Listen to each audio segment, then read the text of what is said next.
Bacon and mushroom pizza. Then, i-bake na natin ito.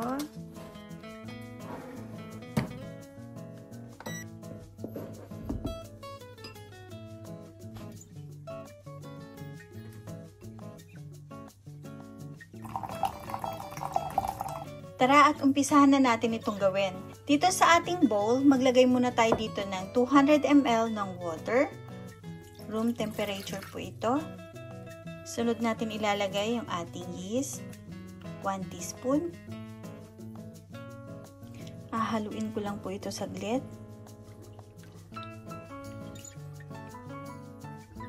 Then, sunod na natin ilagay yung 2½ cup ng all-purpose flour.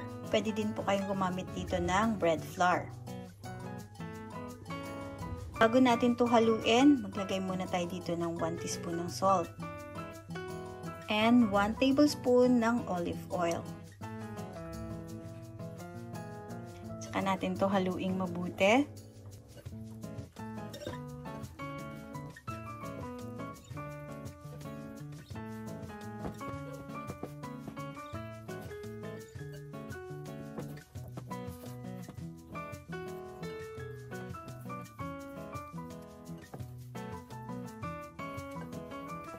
Kapag nahalo na natin itong mabuti, ito na po ang texture nito.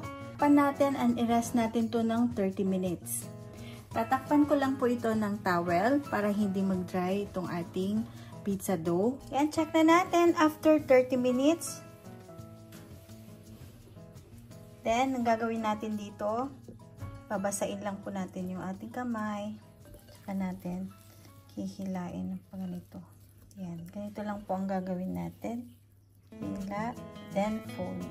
Basain natin yung kamay natin, tsaka natin to hilain, then fold. Ganito lang po ang gagawin natin. Hila and fold. Hila and fold. Hila and fold. Ganyan lang po ang gagawin. Then, mag-spray lang po ako dito ng konting olive oil. Tsaka natin to pilugin itong ating dough. Dahan-dahan lang po ha. Tignan nyo po mabuti yung ginagawa ko. Ganito lang po. Ayan. Bilugin lang po natin to.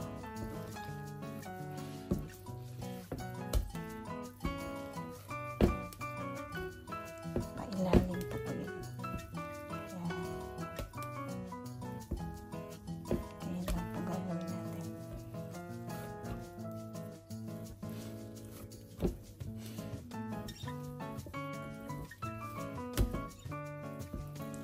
Nakikita nyo, bilog na po yung ating dough. Then, i-rest ulit natin to hanggang sa mag-double size na po ito. And, takpan ulit natin ito. Hintayin natin itong mag-double size. 40 minutes to 1 hour. Habang inaantay natin umalsa yung ating dough, slicein na rin natin itong ating bacon.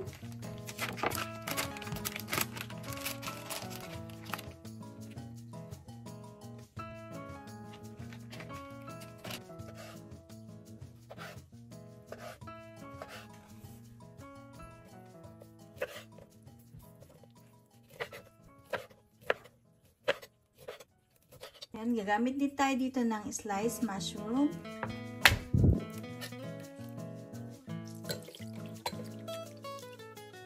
Try natin yung ating dough. Nag-double size na po ito. Nabili ko lang po ito sa Daiso. Ang laman ko nito is 3 pieces. Gagawin natin, sprayhan muna natin ito ng olive oil. Gagawin natin, hahatiin po natin ito sa isang recipe ng ating pizza dough. Makakagawa tayo ng 2 tray. Spread lang po natin ito.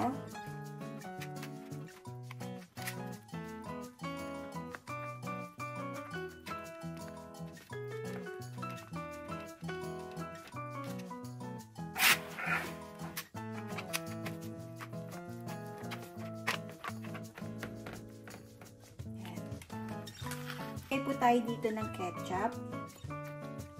Tomato ketchup po itong gamit ko. Then, saka natin ito i-spread. At tayo maglalagay dito ng mixed cheese mozzarella.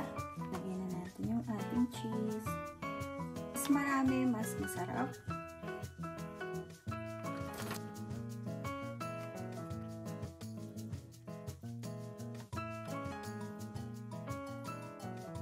Lalagay na rin tayo dito ng pineapple. Ready na po yung ating Hawaiian pizza. Sunod naman natin gagawin yung ating bacon and mushroom. Then, maglalagay po tayo dito ng mushroom.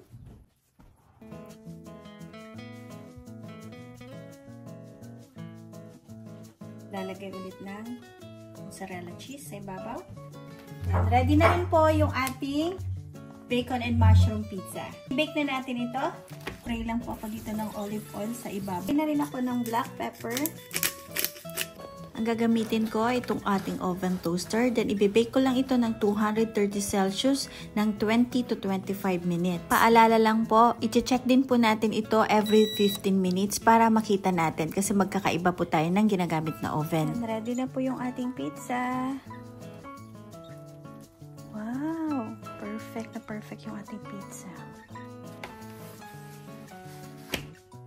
Slicing na po natin ito.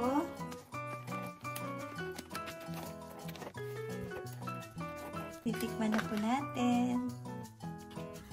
Dati, ito ang lagi namin in-order ni Habi kasi ito ang paborito naming dalawa. Ngayon, ako na ang gumagawa homemade. At ito din, Hawaiian pizza sa mga kids. Ito na po yung Hawaiian pizza natin. Wow, sarap. Favorite ng mga anak ko to.